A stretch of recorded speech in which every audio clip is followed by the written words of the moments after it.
15 des accidents mortels en aviation surviennent au décollage et à l'atterrissage.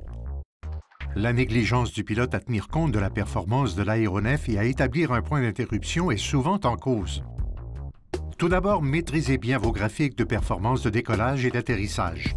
Effectuez vos calculs d'altitude-densité et portez attention aux pénalités de performance du manuel de l'aéronef chaque fois que vous planifiez un vol alors que la température est supérieure à la température standard, que l'altitude de l'aérodrome est supérieure à 1000 pieds au-dessus du niveau de la mer et que la piste est moins de 3000 pieds de longueur. Retenez que les données du manuel d'utilisation de l'aéronef s'appliquent à un avion neuf aux mains d'un pilote d'essai. Si la performance d'un aéronef est affectée par les facteurs environnementaux, son âge est aussi en considération. À mesure qu'un avion vieillit, sa performance diminue. L'usure et l'âge du moteur ont un impact direct sur cette performance. La compression diminue progressivement avec l'âge, si bien que la véritable puissance du moteur sera inférieure à sa puissance nominale.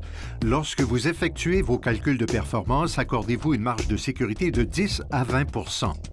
Établissez ensuite un point d'interruption. Les marques de piste et les voies de circulation sont des points de repère facilement identifiables. Sur les terrains non aménagés, servez-vous des bâtiments, des arbres ou de tout autre repère.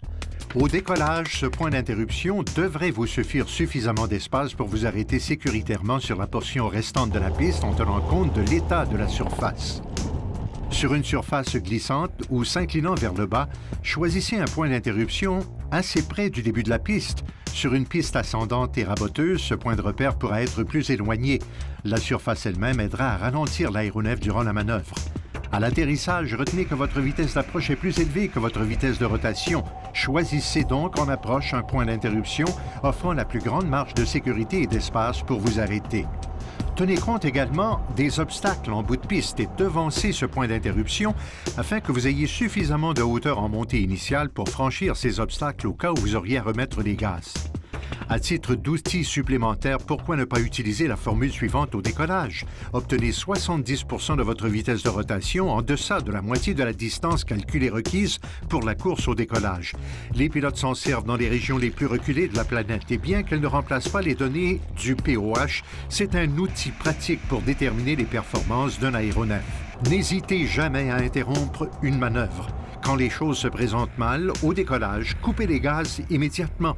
À l'atterrissage, quand les roues principales n'ont pas encore touché le sol avant votre point d'interruption, n'hésitez pas et remettez les gaz tels que planifiés.